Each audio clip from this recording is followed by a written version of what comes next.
What's your nickname? Oh, I don't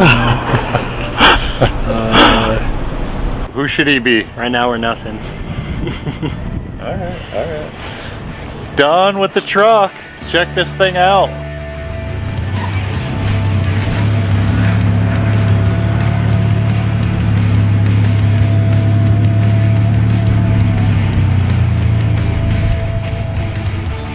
Before we put the bedsides on, we'll do a walk around. Take away the guns and drugs and TV screens. Take everything away, and I guarantee we'll still make it every day. How's it feel? It feels great, man. A lot. I love the way everything came out. Everything's just in a great position. You kind of got to see it for yourself. Yeah, there you go. Alright, so you came in about a month ago and did the axle. So you're sitting under the truck, and I was like, what do I do? You know, my axle was leaking. I had to replace a seal. And I'd never done any work before. So I got under my truck. Basically just went from there. Started with the rear end. Yep. So pinion seal, axle seals. What? We had to peel off all the brakes.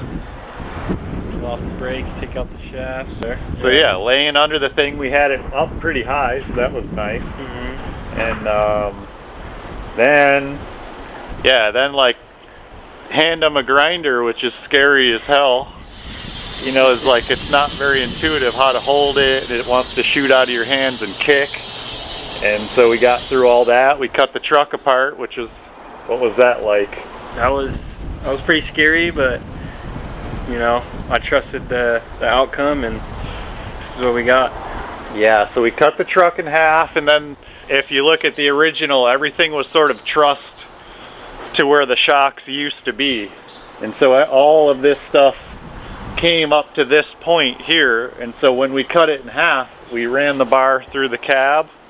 We had to match this curve with a new bend, and then we sent it right down to the node by the axle there. And then most of this stuff is just there for decoration. Like, we didn't need a lot of this infill plates, but it just, you know, makes the truck. Right now the shocks come down and sort of want to roll the axle, so that U-bolt plate gets remade, and we'll move the shock forward where it belongs, and then that also gives us a perfect spot to throw our bump stops. We've got hydraulic bump stops for it.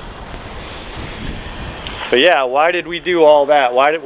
Besides aesthetics, why did we move the shocks forward, and what benefit did we get out of doing all this? Like, how did the truck drive before? Before, the shocks were compressed with like 5 inches of travel. Up travel, right? And they were completely blown because of the way it was set up and compressed on the truck. Yep, so they hit the bump stops on the bottom of the shock, right? So it blew the bottom of the shock out. And so and it had 5 inches of up travel and 5 inches of down travel on a 17-inch shock.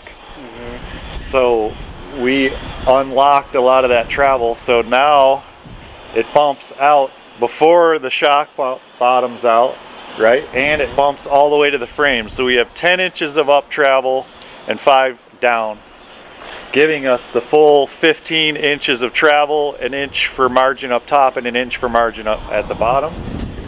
Because it's still leaf sprung, you can't really control it coming down. So let's throw some bedsides on, huh? Let's throw them on. Let's see how it looks. We've lost our innocence already. We poisoned our lands with all the cities. We're killing ourselves from the insides, polluting our bodies, polluting our minds.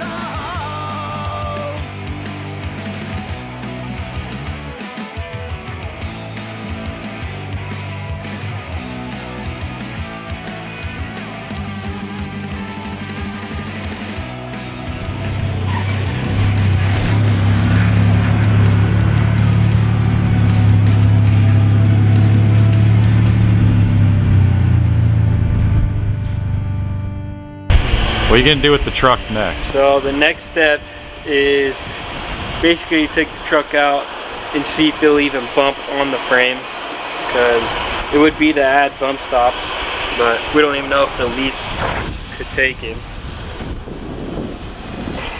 So when we go out to the desert, we'll be looking at the shocks and seeing how much travel we get for the speed and kind of how everything's fluctuating.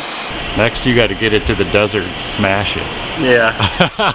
Right? Next, it'll be 4-linked and new axle, a couple more things on the cage, fuel cell, more storage, maybe some. Who knows? Yeah. Come up with many things.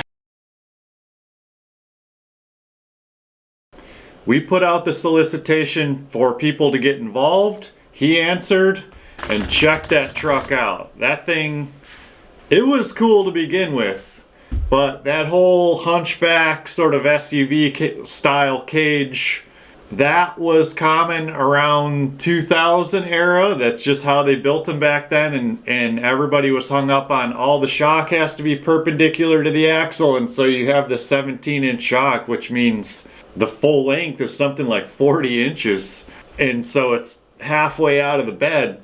That's just the style from back in the day, so we didn't want to take anything away from that. So if you look at the pros, Geyser was huge back then. That was what it was. So if you look at their trucks, it's that same inverted Y dimple die infill plate that holds the shock towers.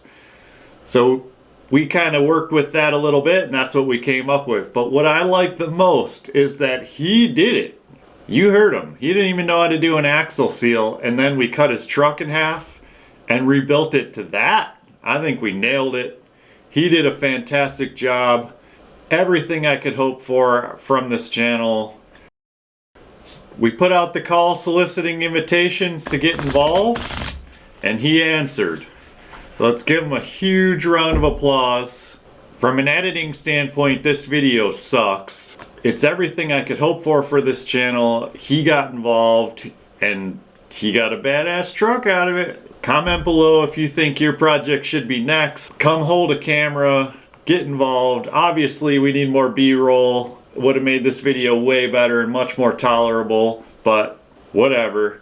Come get involved, and we'll see you on the next one.